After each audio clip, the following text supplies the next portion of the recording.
Welcome back to another episode of the Leadership Void.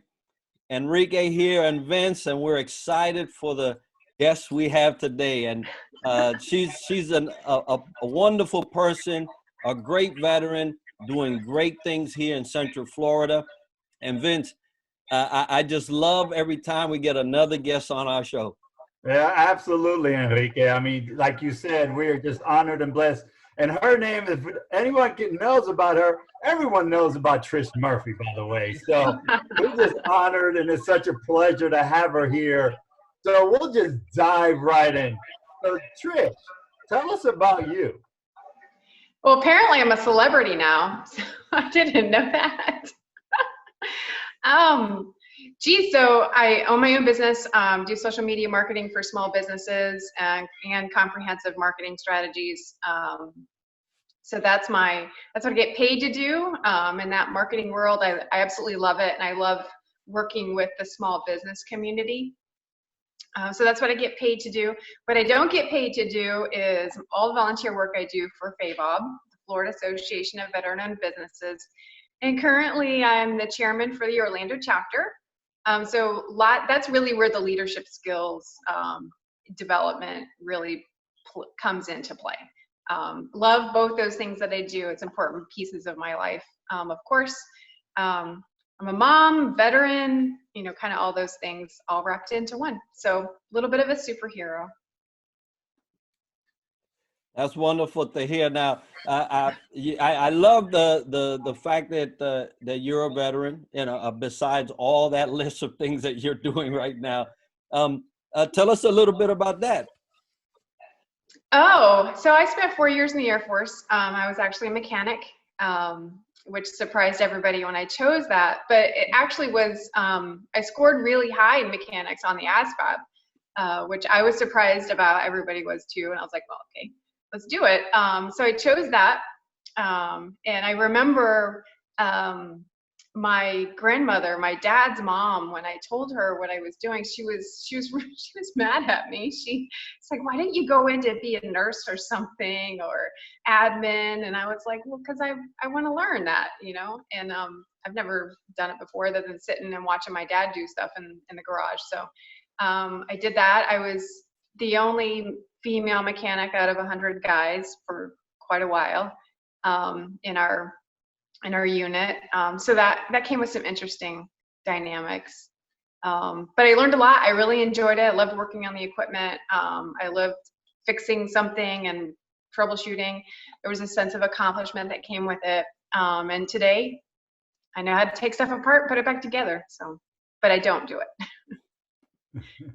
Well, definitely the tip of the spear. And believe it or not, I was an aircraft mechanic too. So we got to chat a little bit later to find out more about each other. I did not know that. Yeah. But being the tip of the spear and giving time, valuable and numerous hours in the community. You said you are doing FAVOB, some great things for FAVOB, and it is the Florida Association of Veterans-Owned Businesses, which I'm also a member, and I believe Enrique is too. So tell us more about giving those opportunities for veterans.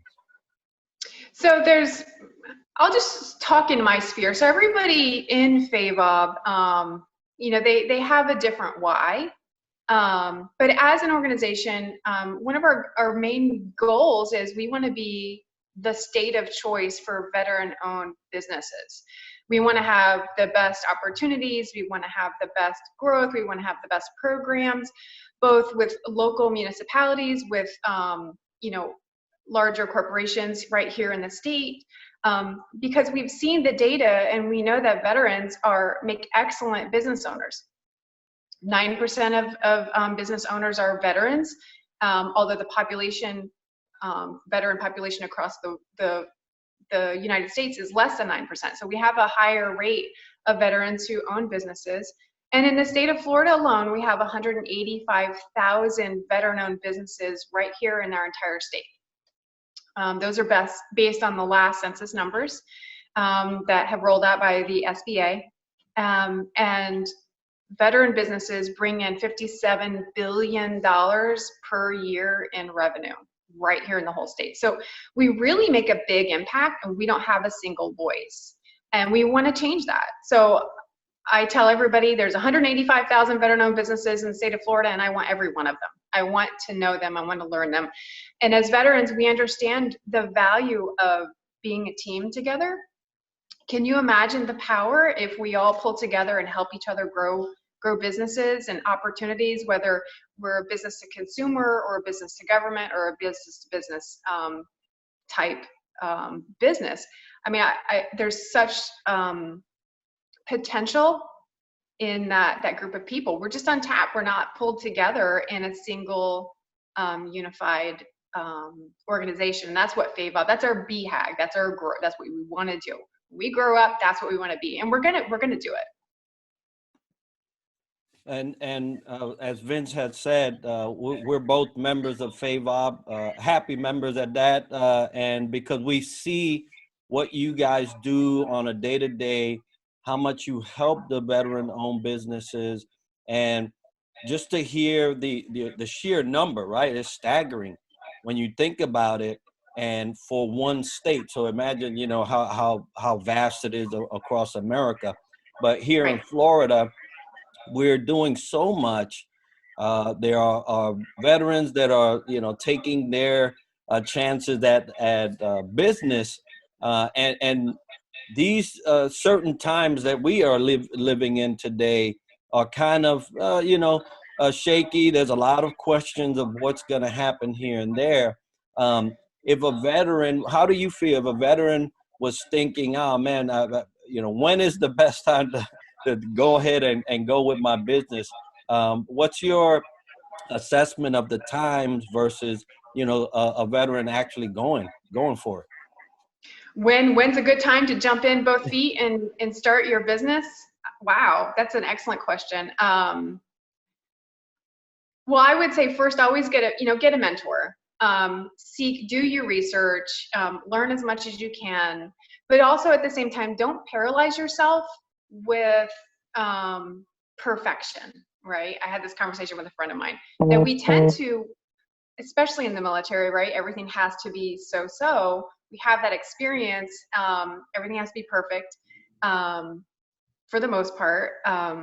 But in the, you know, in this community, in the civilian world, we can easily be petrified by perfection. Okay, all of these boxes have to be checked before we pull the trigger. Well, owning a business and starting a business is a lot like jumping out of an airplane, right? So let's make that analogy. Fortunately, I've never done it. In the Air Force, they taught us not to jump out of perfectly good airplanes. Like, that's our motto: don't jump unless you have to. However, you know, when folks in the Army and they jump out of those planes, they go through a checklist. They are as prepared as they possibly can, and so, but they use that preparation as confidence to just jump off. You never know exactly what's going to happen when you do jump off, but you know you've done your homework, and so that's what I would advocate: do your homework, but don't be paralyzed by fear, and just take the jump. Do your market research, know your business, know your service, you know. Do your homework, do the best you can. There's some excellent resources out there, tons of resources out there for starter businesses, and you can almost trip over really amazing programs. And I have a couple of resources. If anybody's interested in that, we can send them that way. Well, definitely jumping out of a perfect operational aircraft is what we're talking about here. But to earlier point, I mean, Florida right now, I think, is going to be number 2 with veterans in the nation. So Texas and California and Florida has been jumping and toggling for number 2. So those 185,000 businesses and veterans out there definitely need to know about FAVOB, and we hope they tune in and listen in, because as FAVOB brings a wealth of knowledge. You mentioned a checklist. And there's certain skill sets to grow into having this knowledge and being a leader in the military. But now that we out here, we jumped out of the plane. What are the skills you think leaders need to be successful in business? In business, wow, it is. Well, Well, for my business, my type of business, it really, and I think this translates into all businesses, but really knowing your audience is probably the single most important thing you can do in business. And constantly going back and relearning your audience, getting to know them again, because things change for your audience. And it changes quicker than you may think. And often business owners don't spend nearly enough time getting to know that audience and asking questions and going, revisiting those questions and really listening to the answers that you get. So as a business owner, I mean, I can offer all these products and services, but if it really doesn't meet a need, it isn't doing my clients any good. So I spend about every 6 to 12 months, I revisit that, and I'm constantly having conversations with business owners about what do you really want? And even my own clients, I go back and I ask them, what would sell you? What would what sold you on me? What value do I really bring to you? Why do you keep me around? Not in a crazy way, but I want to know from them. And I have such a wonderful relationship with my clients that they want to help me with my business. And they often send me referrals and leads on a regular basis. And I think that's kind of one of the most important things you can do in business. It's amazing that a lot of what you have been saying in my head, I'm rolling around and I said, man, that's exactly what we did in the military, trying to get things done, trying to get to the end of a mission. We had these checklists, we had these redundancies, we had these things that kept us focused.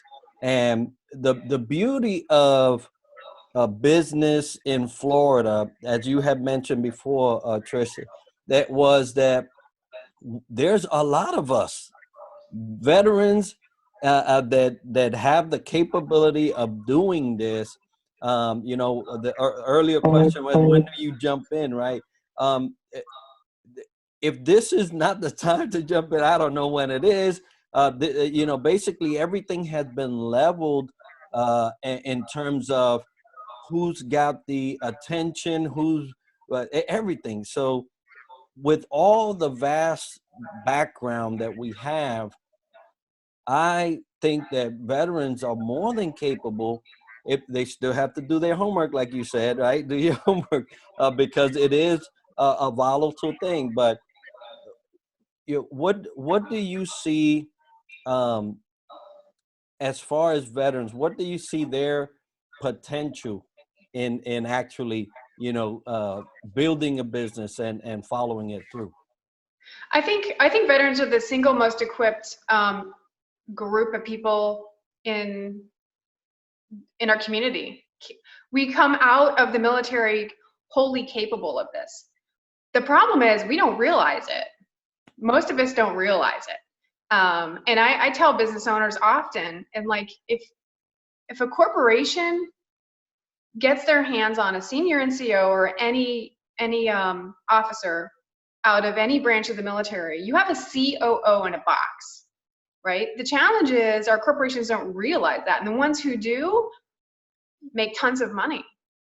So not only are veterans entirely capable, more than capable actually, of starting a business and running it, doing quite well, they're also a huge asset to walk into a larger corporation and really change the scope and dynamic of that environment and how that business or even a nonprofit organization operates. We think globally, we train globally, we understand how a small unit can impact a much bigger mission.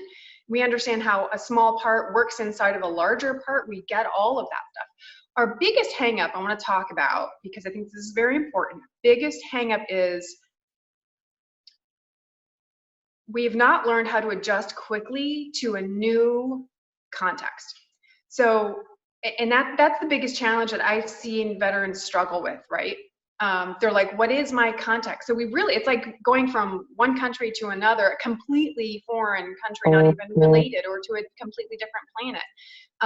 But what I tell veterans is you have everything you need in your toolbox right now to be successful. You just don't know which tool you need when.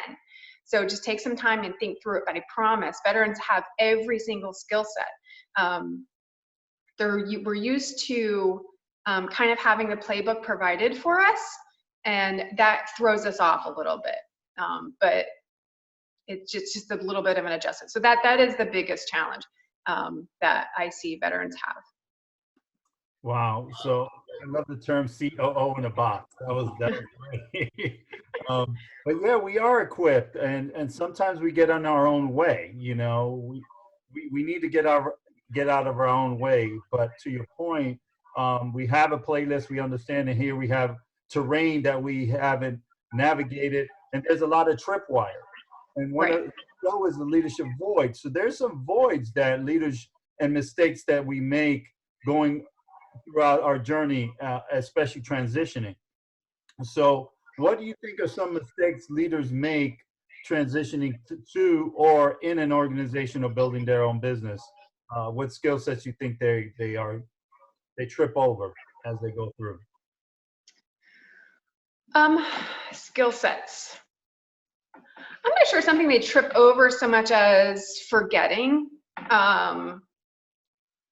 For me, I think the skill set I rely on the most is, or at least works for me, is actually caring and connecting with those people that you're trying to lead, like really being their friend, really having a relationship with them, really caring about them as a person. And in doing so, they'll follow you, and inspiring them. And it's not elaborate. It takes a lot of energy, and I think that's the challenge is, so when I take on my role as chairman, I looked at it as I knew that I had to invest a lot of energy, not into the organization, but into my board members. I had to be the cheerleader, the encourager, the one who's asking them about their day, their business, what do they need? So that when they get an email, a phone call, or a text from me, I'm not always asking them to do something. I really want to know how they are.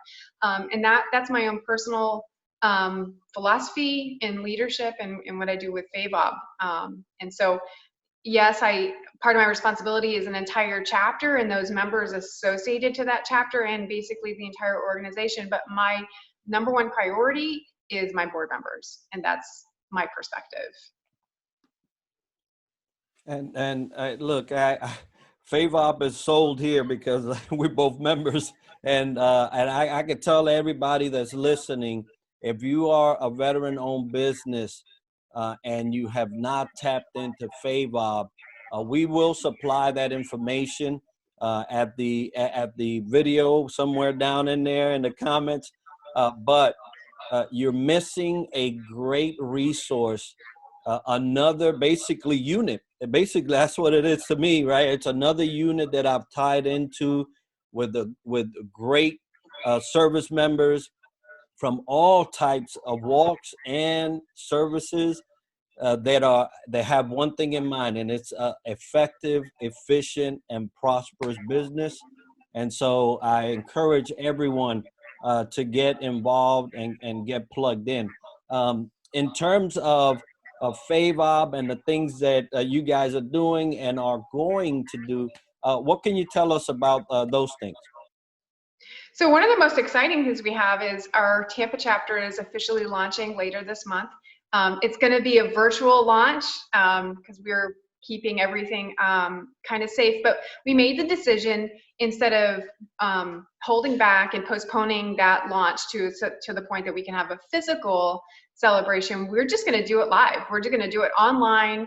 We have a new way we're doing business right now. So we're not holding back, and we're not waiting, right? We're not getting petrified by perfect, right? We're just rolling it with it. So virtual launch is coming later this month. I can get you guys details on that. We're super excited. The folks in Tampa are simply amazing, just simply amazing, good folks. And they folded right into the mix of who we are very, very quickly. And they're basically us. They're just different people in Tampa. And so the culture is the same. And I really appreciate those folks and what they've been able to accomplish in a very short period of time, and how they've made FAVOB better. They're bringing perspective and a skill set that we were missing, and it really has, in a lot of ways, spread out kind of the burden of the load. And I didn't quite realize that would be a benefit to having an additional chapter. So I'm really looking forward to even more chapters being added this year, which is one of our goals. So we have interest in Jacksonville, we have interest in the Panhandle, we have interest in the Ocala area, and then kind of down south. And our executive director is Bear Mills. You guys know him. He's kind of running with that effort, so he could speak a little bit more intelligently about the latest on all of that. But we have big lofty goals this year, and I know we can make it. We can get there. The interest is absolutely there, and we totally have the target market, obviously. Well, the footprint is growing, folks, and FAVOB will be hopefully national in the years to come. But right now we're focusing on Florida.